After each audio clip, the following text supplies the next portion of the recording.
Welcome to the second lecture of week 3, which is on fluidization. Now if you remember lecture 1 of week 3, there we have defined fluidization, we have discussed minimum fluidization condition. How it achieves, that we have discussed. Now in this lecture we will see how to compute minimum fluidization velocity for fluidization process analytically as well as experimentally. So you see, if flow conditions within the bed are streamlined, the relation between fluid velocity uc, pressure drop delta p and voidage E is given for a fixed bed of spherical particle of diameter d by Karman-Kozeny equation. So you see here we are considering streamline motion, streamline movement of fluid. It means we are considering laminar flow, and for that purpose Karman-Kozeny equation is defined for fixed bed. So first we will see this equation for fixed bed, and then we will translate to the fluidized bed.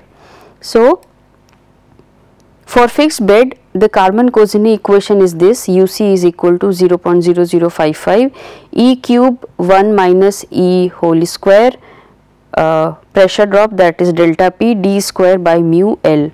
So pressure drop across the bed, mu is the fluid viscosity, L is the height of bed, d is the particle diameter, and it is specifically proposed for spherical particle. So this is for fixed bed. Now for fluidized bed, the buoyant weight of the particle is counterbalanced by the frictional drag. Now what happens in fluidized bed, if you consider, if you remember the first lecture of week 3, the last slide of that lecture contains the derivation of pressure drop of fluidized bed. So that pressure drop relation we have obtained like this, that is pressure drop equal to L 1 minus E rho s minus rho into G. If you remember, this expression we have derived based on force balance. Now when we put this pressure drop over here, we can have the velocity for fluidized condition. So in that case uc should be equal to 0.0055 E cube 1 minus E d square rho s minus rho G by mu. So while putting pressure drop for fluidized condition, we can obtain this velocity uc for fluidized bed. Now as we have to define the fluidizing the minimum fluidizing velocity, some other factor we have to consider, because as the upward velocity of flow of fluid through a packed bed of uniform spheres is increased, the point of incipient fluidization is reached. Incipient fluidization, you understand, that is minimum fluidization, and that we have already discussed in the last lecture. So the corresponding value of minimum fluidizing velocity, that is UMF, is then obtained using EMF. If you remember the last slide, there we have defined the voidage of the bed in terms of E. Now velocity corresponding to that is UC. Once we have to define the velocity for minimum fluidization condition, that is UMF, so voidage which is obtained at minimum fluidization condition, that also we have to consider, and that will be represented by EMF. So the same equation but with different terminology, UMF we are considering and EMF we are considering. Value of EMF will be a function of shape, size, distribution and surface properties of the particle. Substituting a value of EMF as 0.4, we can get minimum fluidization velocity is 0.00059, and this expression is put as it is from the previous equation. So you see here, though we have to calculate voidage, but if voidage is equivalent to 0.4, the minimum fluidization velocity we can calculate directly from this expression. So all these expressions are valid till the laminar flow occur, or till the validity of Karman-Kozeny equation will be found. So when the flow regime at the point of minimum fluidization or incipient fluidization is outside the range over which Karman-Kozeny equation is applicable.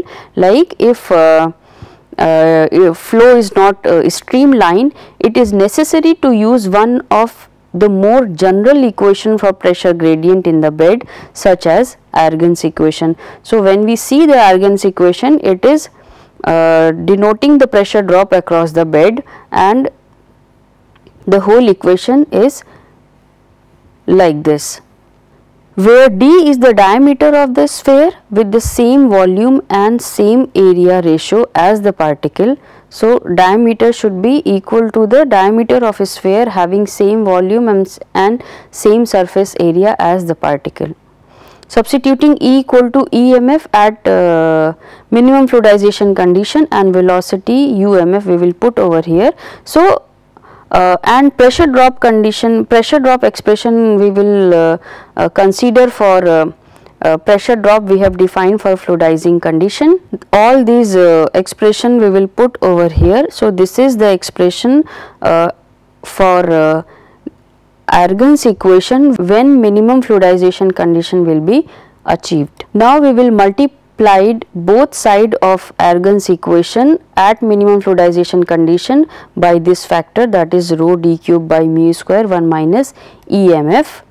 When we multiplied this, we are getting equation like this. Now in this equation,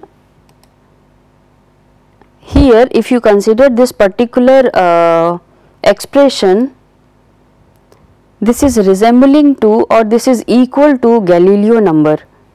Galileo number is defined through these parameters, and similarly if we are considering this factor, this expression, what is this? That is nothing but the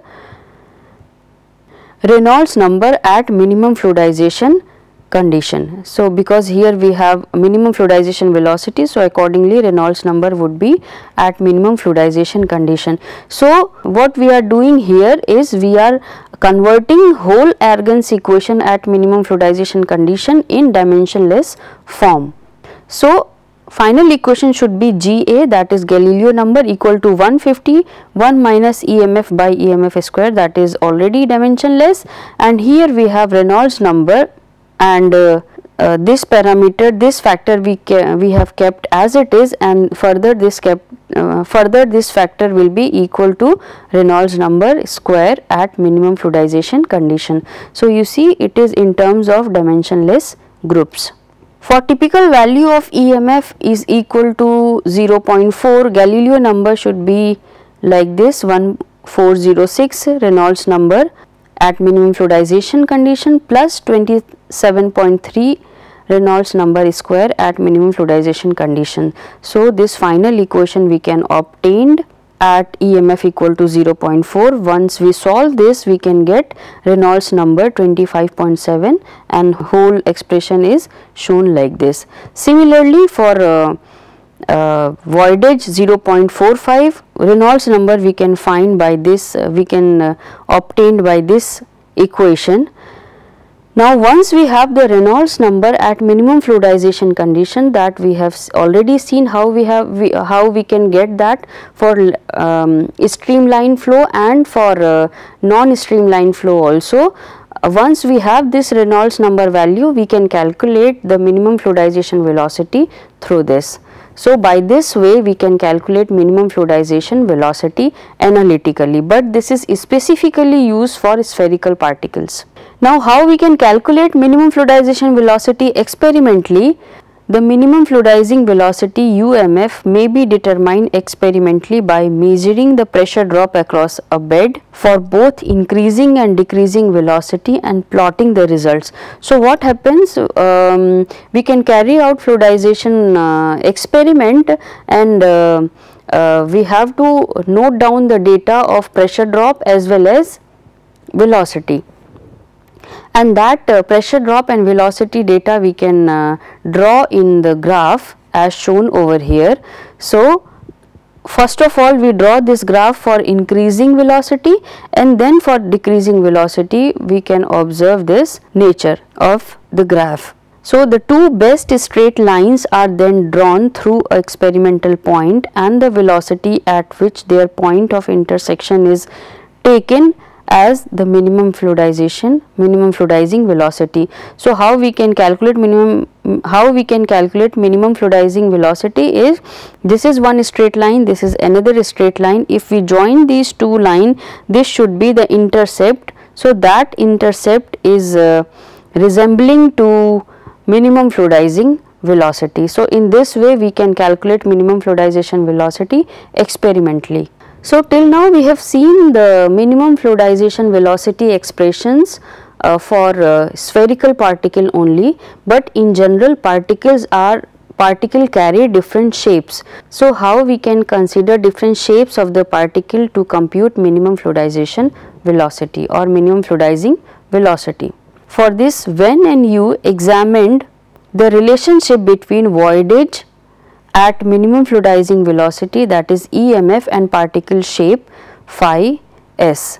Phi s particle shape, when we are considering, we are speaking about sphericity of the particle, which is defined as phi s is equal to d by dp. So this expression is given by Wen and Yu. From this condition we can calculate whatever d is whatever d we have used earlier, all that d will be replaced with phi s into dp, where d is 6 Vp by Ap and dp is 6 Vp by pi. So here you see this dp is basically diameter of the particle having equal volume as that of the particle, which is nothing but Vp.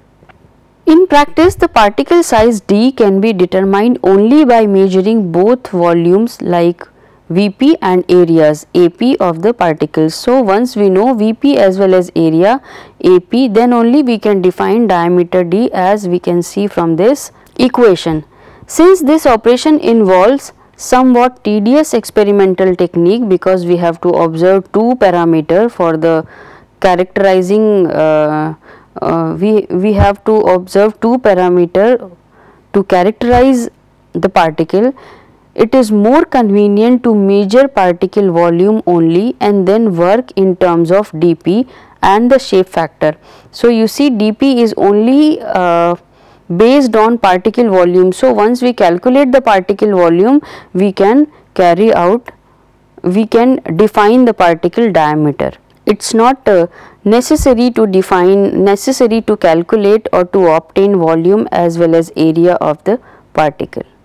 The minimum fluidizing velocity is a function of both EMF and phi s, and Yu showed that these two quantities are in practice interrelated. So voidage as well as shape of the particle will be interrelated. Why? How we can say that? Because voidage can be obtained based on shape of the particle itself. Like if particles are sphere, the uniform voidage we can obtain throughout, but if particle shape are quite irregular, we can have small voidage somewhere and somewhere we have large voidage. So EMF will be directly associated with the shape of the particle. So these authors, like we are speaking about Wen and Yu, have published experimental data of EMF and phi s for a wide range of well characterized particles, and it has been shown that the relation between these two quantities is essentially independent of particle size over wide range. So you see the relation between EMF and psi s, they have proposed two different relations, and these relations are independent of the particle size. The experimental information carried out by the authors are shown over here. They have plotted EMF versus phi s, and they have shown different points, experimental point over here, and when they draw the line of these equations for EMF and phi s, the solid line shows first expression, that is 1 minus EMF by phi s square EMF cube equal to 11, and dotted line shows second expression between shape factor as well as EMF. So you once you see the plot of these two lines, you can see that these lines satisfy the experimental data nicely. Now what happens? We have to obtain the minimum fluidizing velocity for irregular particle. So it was the Argen's equation, if you remember, where pressure drop we have replaced E, we have replaced with EMF, and U we have replaced with UMF. Here D should be replaced with phi s into dP to consider shape of the particle, and along with replacing D with phi s and dP, along with this we have to multiply both sides with this factor. So here we have replaced D with psi s square into dP square, and similarly D should be replaced as psi s into dP. So here you see D square is replaced with psi s square dP square, and in this expression D is replaced with psi s into dP. Multiplying both sides by this, we can obtain this expression, and then we can replace 1 minus EMF by EMF cube 1 by psi s square equal to 11, as just we have seen these relationship was proposed by Venn and Yu, and similarly this expression we can equate to 14. So after putting these value, and here you understand this is Galileo number, this is Reynolds number at minimum fluidizing condition. So putting all these factors, we can obtain Galileo number for the particle, because this is not of regular shape. We can have 150 into 11, this can be replaced by 11, and here this is replaced by Reynolds number for particle at minimum fluidizing condition, and similarly 1.75 into 14 we can obtain from here, and this is Reynolds number of particle square. So this is the relation of Galileo number and Reynolds number of particle, and once we solve this to get the Reynolds number for different particle shape we can obtain by this equation, that is 33.65, and in bracket we have this expression. So once we have obtained the Reynolds number of particle of different shape, we can calculate minimum fluidizing velocity for different shape particles. Now further we will relate minimum fluidization velocity as well as terminal settling velocity of the particle. You understand what is terminal settling velocity? When particle is moving without having any net force acting on this. So the minimum at minimum fluidization, so at terminal settling velocity, particle will move with the fluid.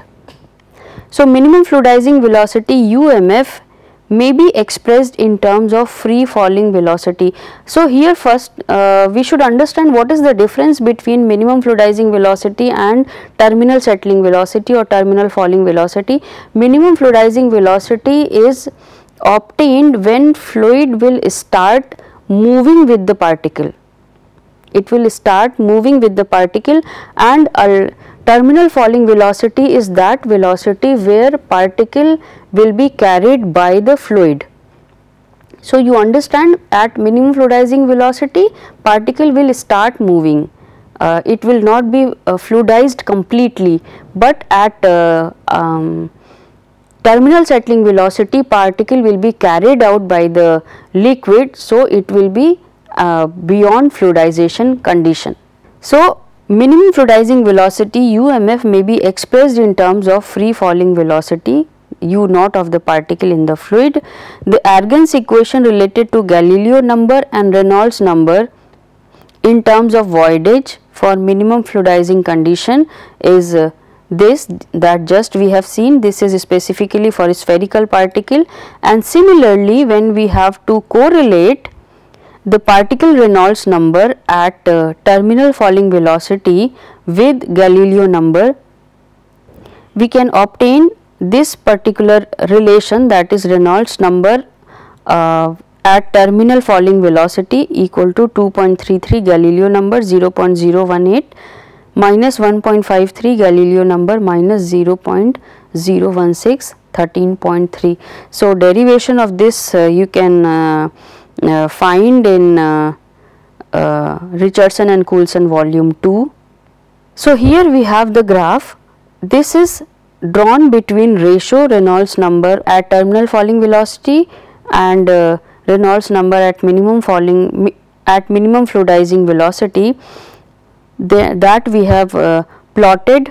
So you see this graph, it shows the ratio of Reynolds number at terminal settling velocity or terminal falling velocity and Reynolds number at minimum fluidizing velocity against the Galileo number, where EMF we have considered a parameter.